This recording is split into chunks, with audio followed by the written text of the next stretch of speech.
नमस्कार.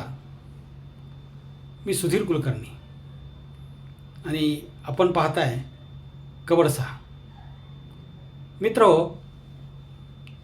अन्न व औषध प्रशासनाचे आयुक्त तुकाराम मुंढे यांनी राज्यभर अगदी धाडीचा सपाटा सुरू केलेला आहे आणि त्यामुळं भेसळ करणाऱ्यांची भंबेरी उडालेली आहे. आणि त्यातच जी मंडळी पाकीट घेऊन गप्प बसायची किंवा भेसळीकडे दुर्लक्ष करायची, तो त्यांचा जो अन्न औषध प्रशासन विभाग आहे आणि त्याचे जे अधिकारी आहेत ते देखील आता खडबडून जागे झाले आहेत आणि त्यांनी राज्यावर धाडीचा सपाटा चालू केलेला आहे.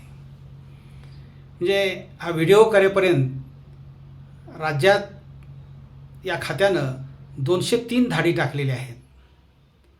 86 कार्यालय सील केलेली आहेत. 1,58,00,000चा गुटखा जप्त केलेला आहे. भेसळीचे अन्नपदार्थ, औषधंही त्यांनी जप्त केलेली आहेत आणि राज्यात एकूण 190 जणांना अटक केलेली आहे. या कारवाईमध्येच किंवा या आदेशामध्ये मुंबईचे जे वडापाव विक्रेते आहेत त्यांना वर्तमानपत्राचा कागद वापरण्यास त्यांनी बंदी घातलेली आहे. कारण वर्तमानपत्राच्या कागदावर जी शाई असते त्या शाईला रसायनं वापरलेली असतात आणि ती शाई त्या वड्याला लागते आणि त्यामुळं वड्याला ती रसायनंसुद्धा लागतात. यासाठी त्यांनी हा निर्णय घेतलेला आहे. याच काळात संभाजीनगरमध्ये एका अन्न व औषध खात्याच्या पथकावर हल्ला झालेला आहे. त्यात एक महिला जखमी झालेली आहे. आता ह्या घटना होत राहणार, कारण रोज जे भेसळ करून फुकटचे पैसे मिळवायची सवय ज्या मंडळींना लागलेली असते ती अशावेळी आक्रमक होत असतात. म्हणजे अगदी तुकाराम मुंढे यांनासुद्धा त्यांनी धमक्या दिलेल्या आहेत. पण मुंढे म्हणाले की मी आता धमक्यांना घाबरत नाही. जे मला धमक्या देतात त्यांनी माझा इतिहास तपासावा असं त्यांनी म्हटलेलं आहे. म्हणजे मुंढे यांनी आजपर्यंत असल्या धमक्यांना कधीच भीक घातलेली नाही. त्यामुळं ते या गोष्टीला असं घाबरतील असं तरी चित्र अजिबातच नाही. त्यामुळे ते काळजी घेतील, सुरक्षा घेतील. खरं तर सरकारनंच त्याला पूर्ण सुरक्षा दिलेली पाहिजे, कारण लोकांचं आरोग्य चांगलं राहावं यासाठी ते धडपडत आहेत. जी मोठ्या प्रमाणात राज्यभर जी बेसुमार भेसळ चालू आहे आणि भेसळीचे पदार्थ विकले जात आहेत त्याला बंदी करावी असा त्यांचा कामाचा भाग आहे.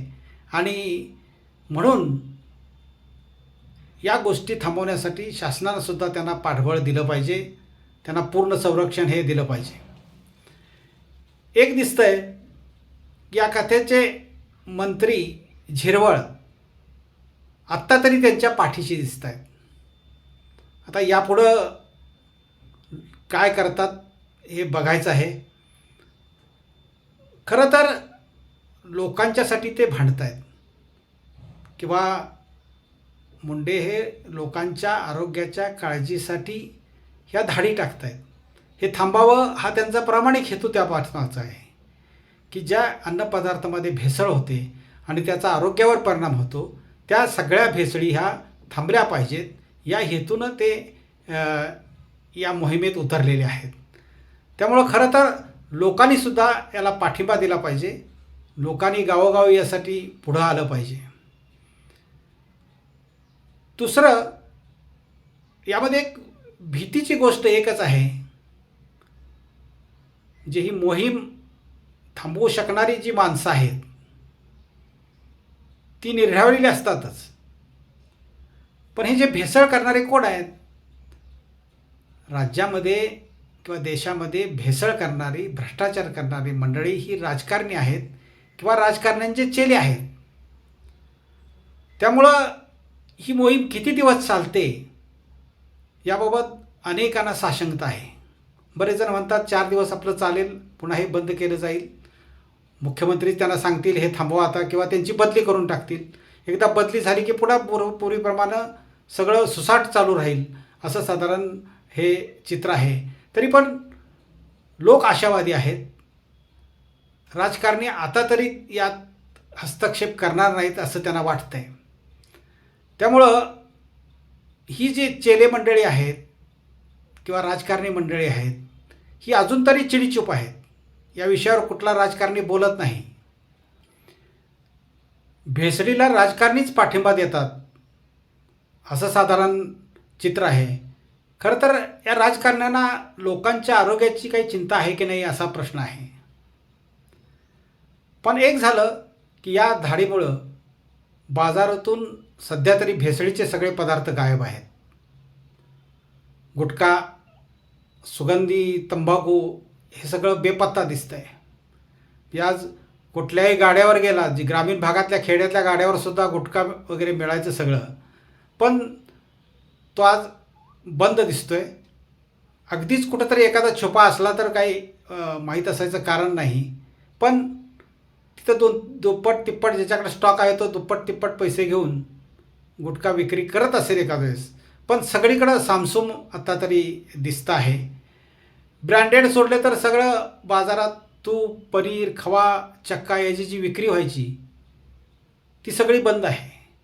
म्हणजे अगदी बाजारातसुद्धा खवा विकणारे असतात, पेढे विकत बसणारे असतात, आणि तो सगळ्या भेसळीचे सगळे पदार्थ असतात. तर हे सगळं आता तरी बंद दिसतं आहे. आता यापुढं राजकारणी काय करतात याकडंच आता लोकांचं लक्ष आहे. कारण यापूर्वी काही राजकीय नेत्यांनी मुंडेंची बदली चीनला करा अशी सुद्धा मागणी सभागृहात केलेली आहे. विशेष म्हणजे बाहेर करण्यात काही हरकत नव्हती त्यांनी, पण सभागृहात त्याच्यावर अशी त्यांनी मागणी केलेली आहे. हे आश्चर्यकारक आहे. तर त्यामुळं त्यांच्या चौकशाही झालेल्या आहेत. अनेक समित्या नियुक्त करून त्यांच्या चौकशा करण्यात आलेल्या आहेत, आणि ह्या सगळ्या चौकशामध्ये तुकाराम मुंडे निर्दोष सुटलेले आहेत. जो एवढ्या खंबीरपणे काम करू शकतो किंवा काम करतो, त्याचं स्वतःचं चारित्र्य त्याला व्यवस्थितच ठेवावं लागतं. तोच जर पैसे खायला लागला आणि दुसऱ्याला जर भेसळीवर बोलायला लागायचा, त्याला काही अधिकार नाही.